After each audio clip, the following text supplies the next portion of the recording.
We're with Sydney with Aloha Animal Sanctuary. Thank you for joining us, Sydney. The first thing I always like to get into, everybody wants to know, is you guys are established in 2019. So about 5 years you guys have been around. What started everything back in 2019? Yeah, thank you so much for having me. So what started in 2019 was actually started a bit before that. Our founders, a group of four animal rights activists, they came together by doing a lot of protesting and awareness in their community. And they noticed that there was a need for a farmed animal sanctuary on Oahu. That's where we're located. And we are actually the first nonprofit farmed animal sanctuary on the island of Oahu. Wow. And they came across our first resident, Haku, online as a Craigslist listing. Yeah, so Haku, who was our first resident, was found on Craigslist. He was listed for slaughter for a Thanksgiving meal. And our founders went and met him with the intention of potentially rescuing him.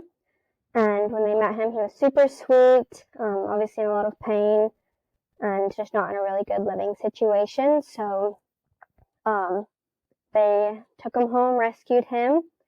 The thing is, though, when they first rescued him, we didn't have any land yet.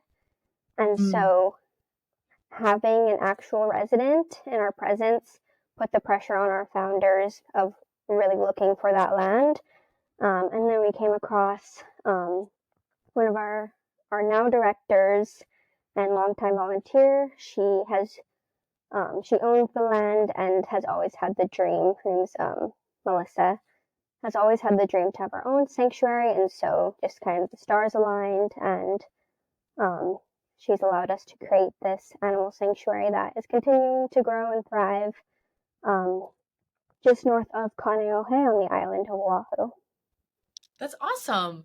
That's an amazing, it's crazy because you hear about like the Craigslist puppies and all of these people that are selling these male puppies on Craigslist, but you never think about what was the animal again? It was a chicken?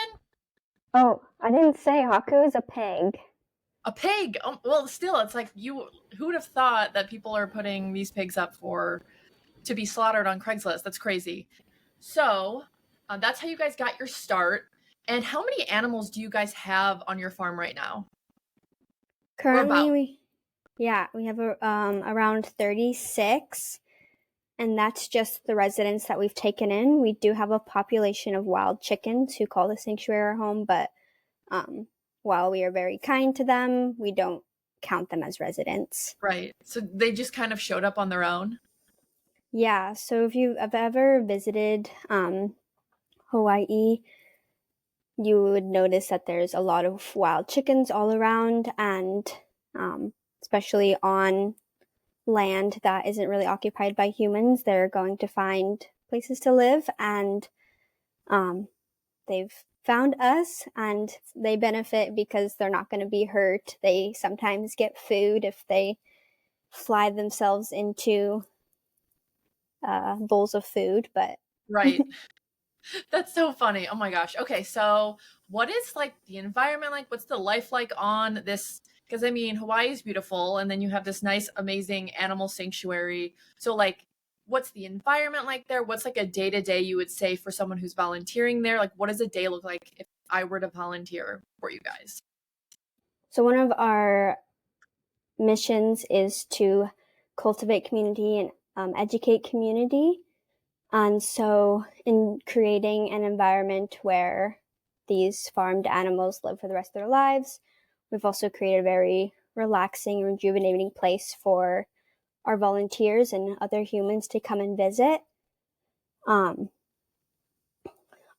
is one of the busier, more populated islands in Hawaii, and so you can really get caught up in the hustle and bustle of life, and there's always traffic.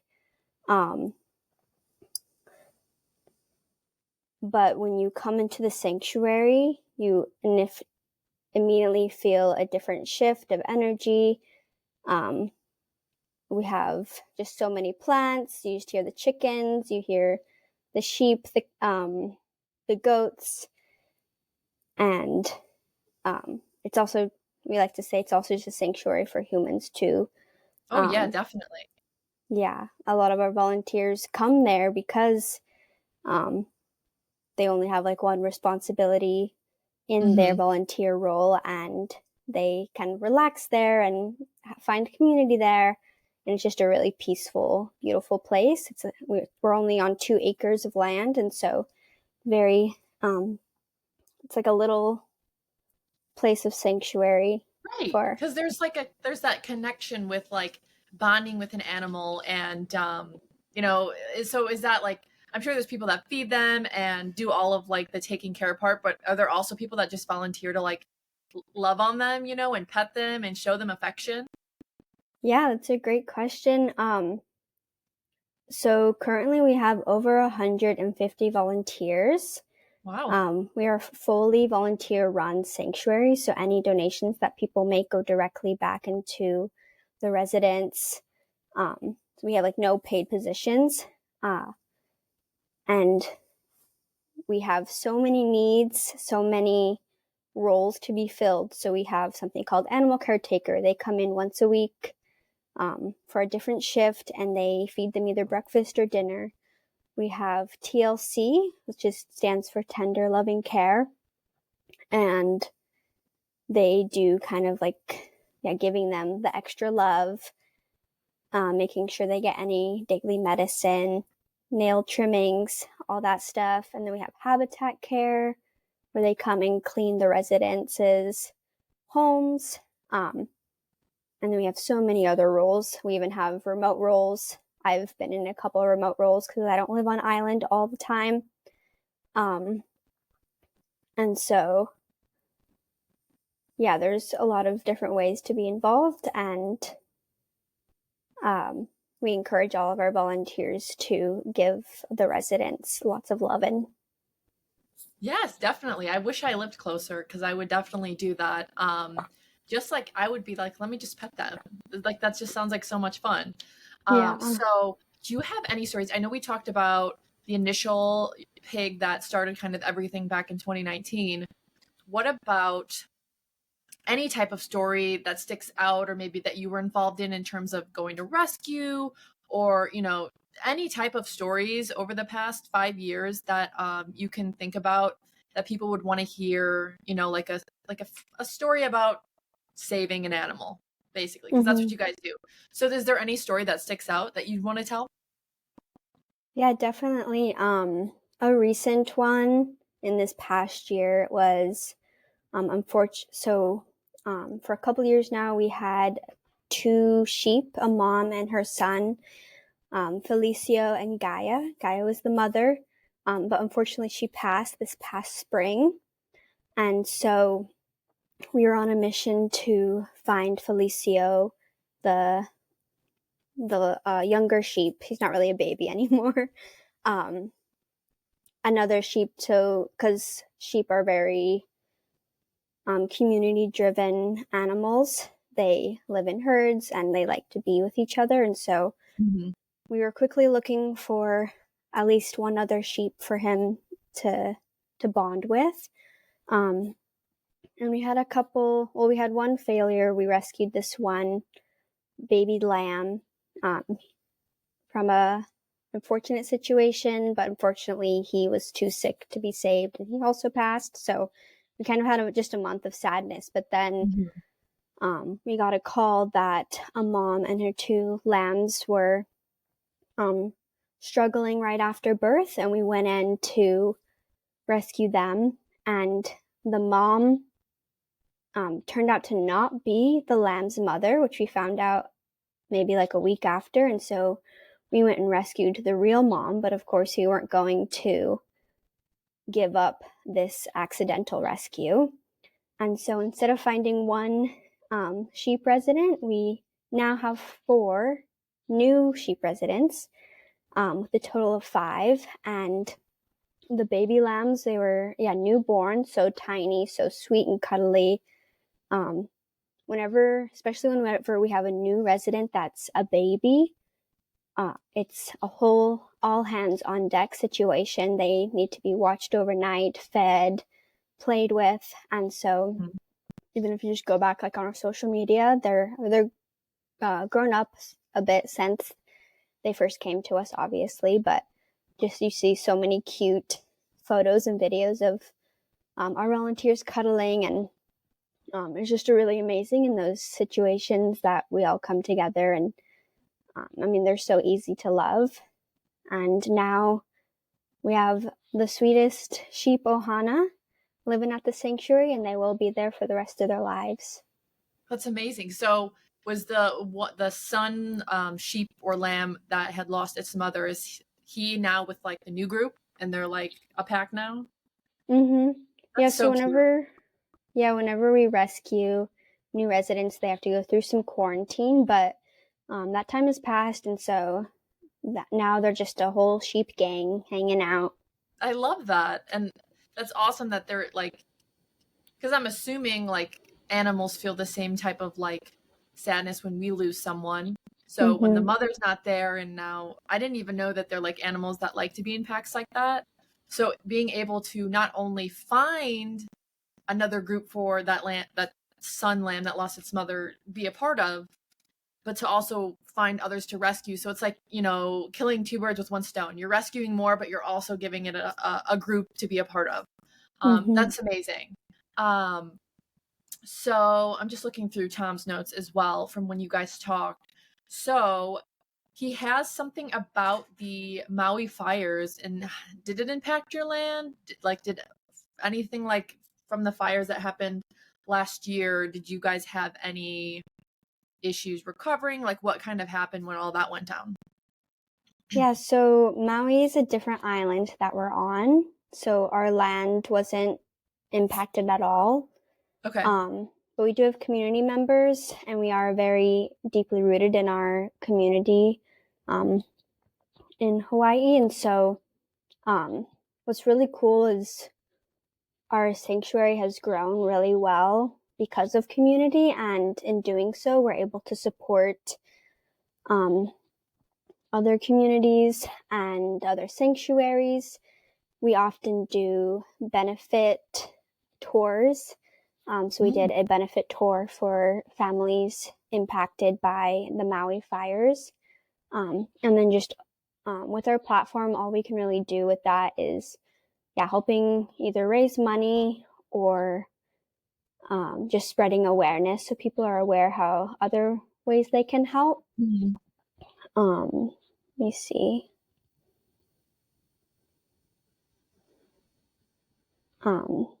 And there were other sanctuaries like Maui Pig Rescue and Ziggy's Refuge um, who were doing the bulk of the rescues in Lahaina. And really, from where we stand, all we could do is really support that That's community. that's awesome. Um, so going back to the animals, you might have mentioned this previously. So what tell me about all the different animals you have. You have pigs, goats, lambs, like what kind of fun is going on there? Like that has to be so cool to just walk in and there's just all these different animals. It's just so cool. Mm-hmm. Yeah, so like I mentioned, we have around 36 residents. Um, we have 6 pigs. They all have their different stories. They all have their own different personalities. Um, if you walk in, you'll be immediately greeted by some of our duck ohana. They are Muscovy ducks. We have males and females. We have a lot of them right now. We have rescued a lot of chickens, and then we have a sheep family and a goat family, and then we have some other different types of ducks. We have a cat named Pono, and then one of the cutest pair is Coco and Delilah. Coco is a turkey, and Delilah is a small white hen.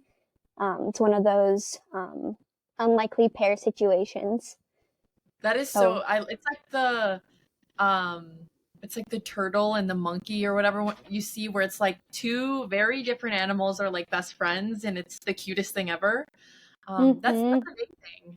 So you've been with the sanctuary for since it started, or when did you start with them? Yeah, so I've been a part of the sanctuary for 4.5 years, so very close. Um, Awesome. What was I've, the what was the reasoning behind volunteering, and like what's kept you there for almost 5 years? yeah. So the first time I went to the sanctuary, I was 19. I was just out of college, and so I'm actually from Portland, Oregon, and I was Okay. looking for opportunities to travel and potentially do some volunteering, but I wasn't quite ready to go out of the country by myself yet, and um, going to Oahu felt like a safe bet at the time. And I was connected to the sanctuary by a friend of my stepmom's. And at the time, very small team, maybe not even like 20 volunteers yet. Um, and I just went the first time I went was just for a month in person, and I was volunteering about half the week every day. And back then, it was just only a couple residents, and the land was still very overgrown. So when we got the land, it was very overgrown. There was kind of like a little bit of a junkyard. And so, and we didn't even have water there. And so one thing that stood out back then was we would take gallons of, sorry. One thing that stood back there, let me take, You're good. one thing that is a key memory from back then is, if anyone's been around since the beginning, is yeah, we had no water, really no infrastructure. We just had fences up and like a little barn. Our neighbor across the street was very kind, and he would let us use his water from his water spigot on the bottom of the hill. And so we would take this big cart, fill it with water, and have to wheel it all the way Oh my back. gosh. Yeah. And so the sanctuary is changing all the time. Since then, we have running water, we have solar power, we have multiple, so much infrastructure, lots of aviaries and a pig barn. And then over the years, I've actually held many different roles. I did that when I was 19. I've done, I've done remote work such as admin work like emails, and we have a work trade program where you live on site and you help every day with day-to-day things. So I did that for about 3 months a few years ago. And then currently I am the assistant director of PR. And what keeps me a part of the community is the community. Everyone's so kind. We're all there for a very similar mission. Everyone, all the residents are so sweet. I've learned so much from them because they all have different personalities, and I really didn't know anything about like being vegan or plant-based before I went, and that being there just for a short time the first time really changed my perspective. I learned a lot, and just everyone's so supportive even outside of the sanctuary's work. Like, we support each other when people are graduating or when there's family emergencies. So it's very rooted in community.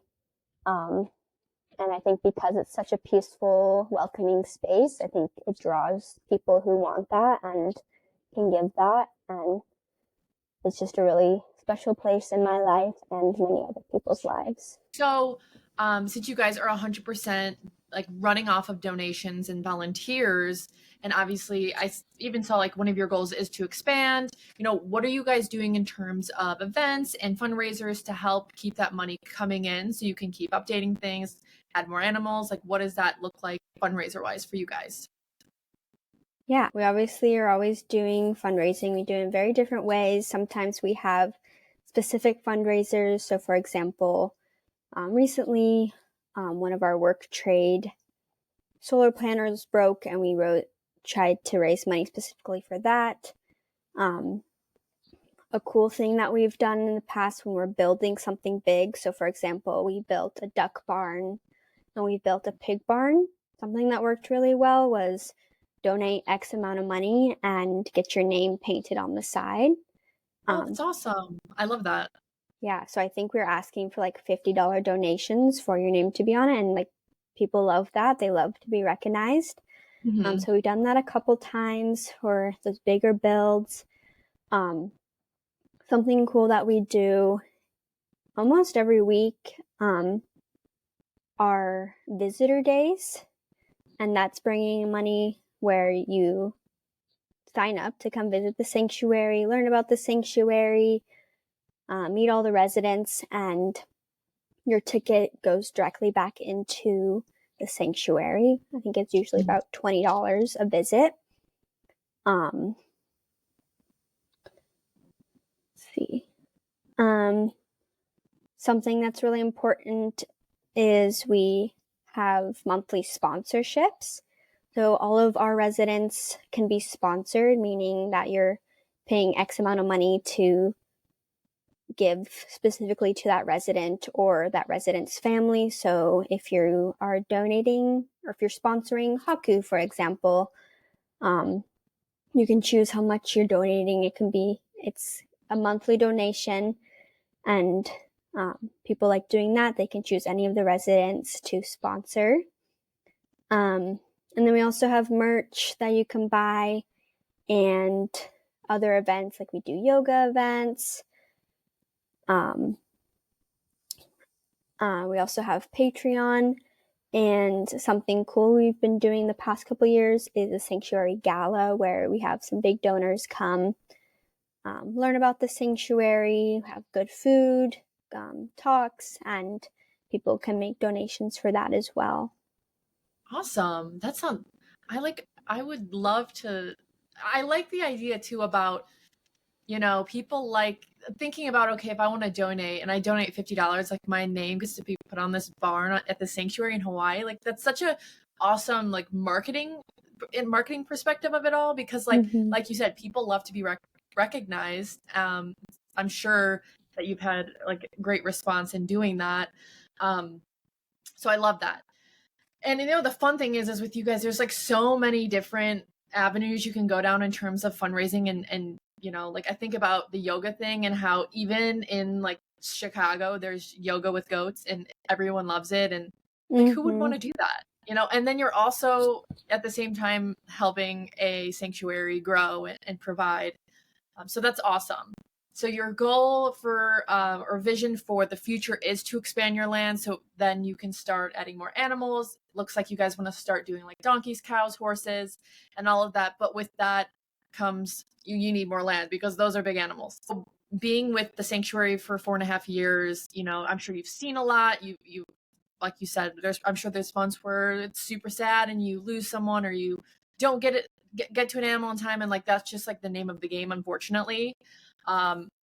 So going through all you've been through and all the animals you've saved and the things you've seen, people listening in, whether they're in Hawaii or not, is there anything that you want to make known about like the issue of people, putting these animals up and abusing these animals, like things that they can do at home to help the situation, even though they can't physically be at the sanctuary?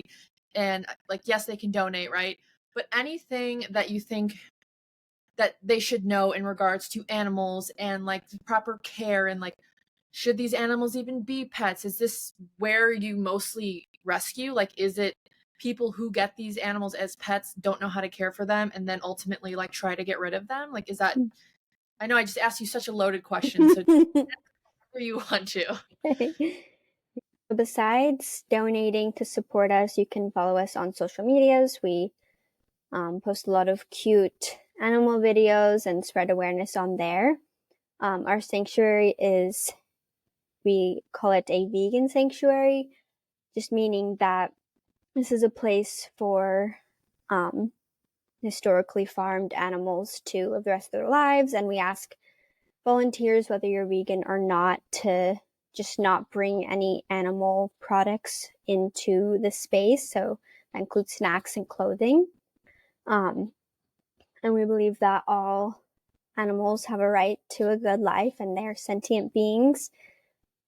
But just because we are a vegan sanctuary doesn't mean that you need to be vegan or plant-based to volunteer or be involved in any way.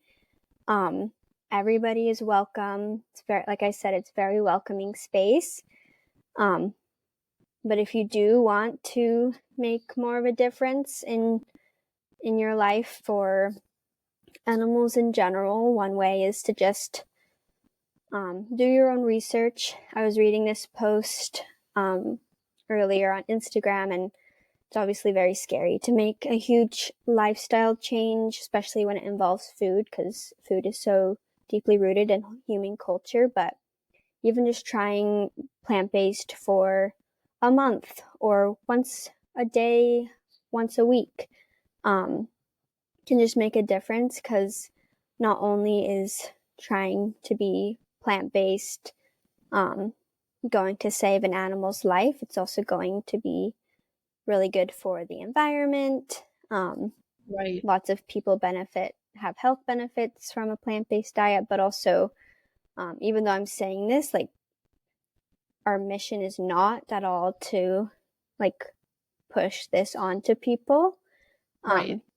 Our mission is to just educate and create community, so people can make their own decisions and just do what they can do to help the animal welfare situation. Right. Yeah. Yeah. Definitely. And I think about food in the aspect of like, I've been eating meat my entire life, but it's also something I always think about because like meat production is one of the number one reasons for like detrimental to the environment. Like it's just like a known Yeah. fact. And I always think about like I see people do where it's like this could be said about like any diet, right? Or like the way you eating lifestyle is like during the work week you're vegan and then like you do Saturday, Sunday if you want. And then eventually people are like, actually, I realized that I don't necessarily need meat in my life. And like you said, it's not necessarily like don't eat meat, but I get the whole reasoning behind and also like there are health benefits to eating more, vegetables. I definitely need to do that. So in terms of, and I asked this earlier, but I asked it with like 5 other questions. So with these rescues, what do you see? What is a common, like if you're doing a rescue mission or you're going to rescue an animal, is a situation and the reasoning behind why the animal is being rescued relatively the same? Like how I had mentioned earlier, like are people just like not aware of how to care for an animal, like this, animal, like a pig or a chicken? Because I wouldn't know what to feed it. I wouldn't know how much, it doesn't need a vitamin. I don't know. So what is it? Is there a common theme when you're rescuing these animals? Yeah, definitely. There are so many different situations, but a common one that we have seen is exactly what you said, is people, for example, with pigs, people as piglets, they think they're so cute, they're so tiny. Piglets just want to be loved and they like cuddles, and but then all pigs are going to grow to be very big and weigh a lot, and they need a lot of space to live. And especially on Oahu, like that space for most people doesn't exist because it's so condensed in population. And so luckily those are some, like kind of like the best case scenarios, or doesn't necessarily mean that they're in an exploitive or abusive situation. It's just like, I can't care for this animal anymore. What do Right. I do? And then there are some more heartbreaking situations where maybe a sheep lost her leg at a farm, and she's either going to be rescued or she's going to be killed. just because they don't serve the purpose of the animal agriculture anymore. Right. So do people like know so if like people have a farm and like you said, maybe an animal isn't at its peak performance to do whatever it needs to do on the farm, do they know to call you up, or is there more like, like I'm sure you're known in the area.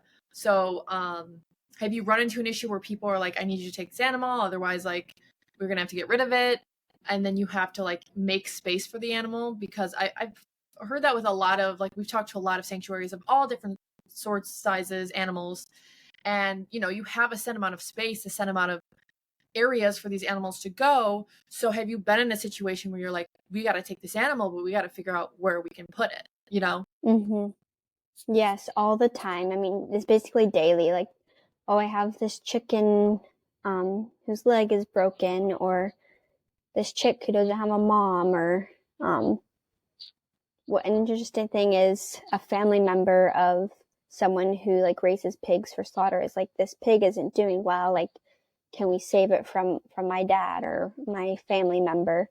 Mm-hmm. And so right now we're kind of in a space where we are at full capacity with residents. Mm-hmm. But because we are so deeply rooted in community, we have created a lot of resources for people to reach out to. So since we get those calls almost every day, we unfortunately have to direct them into like our Facebook group that we have made for potential adoptions or dire situations. Mm-hmm. Like a lot of our current residents, they came to us because it was like an end all be all situation, Mm-hmm. or it was just timing. Unfortunately, we don't have the capacity or the volunteers to help with every single rescue. So at this point in our sanctuary organization journey, we are really focusing on education, providing those resources, and eventually want to get back into the like helping pass bills and stuff. We were doing that at the beginning when we were really small, but this past year especially, we've just focused on more internal growth and helping Right. volunteer retention. So we've had different stages where we did a lot of rescues, and then we've also had stages where it slowed down a lot and just is redirecting and helping the best we can in that way. Right. And I think the information part of it is almost just as important as the rescuing, because I'm sure a lot of these cases and the people that are calling daily, is a lot of it is misinformation or like not enough knowledge. Right. So to prevent these situations or to better the situations in the meantime, I think just education and like, you know, making people aware that animals like this are not like, even like dogs, right? People will adopt a certain breed of a dog and not know that it's a super energetic breed. And then they're like, so making Mm-hmm. people aware. And obviously these are like more, I mean, I guess you'd call them wild animals or farm animals, right? They're not even pets, but people can make a pet out of anything, right? So spreading information and helping the situation, because I mean, every sanctuary or animal rescue we have talked to and I've seen, there is a limit, and you see even places where it's like, we are full capacity. We need, like at dog clinics around here, we're at full capacity. We need people to foster these animals until like we can get them a home. So it's Mm-hmm. doing the best you can with the space and, hands you have.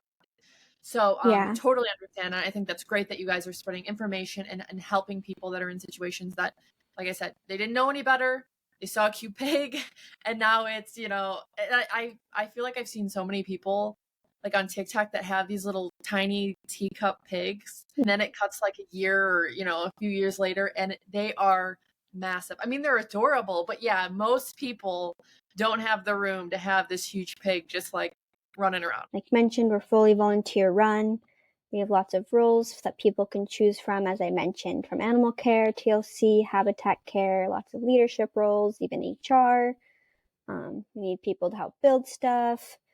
We even have remote roles. So if you're like, I really want to be involved with this sanctuary, but I live 2,000 miles away. Like, there are ways we can reach around that. Just head to our volunteer page and you can inquire and apply and see what opportunities we have.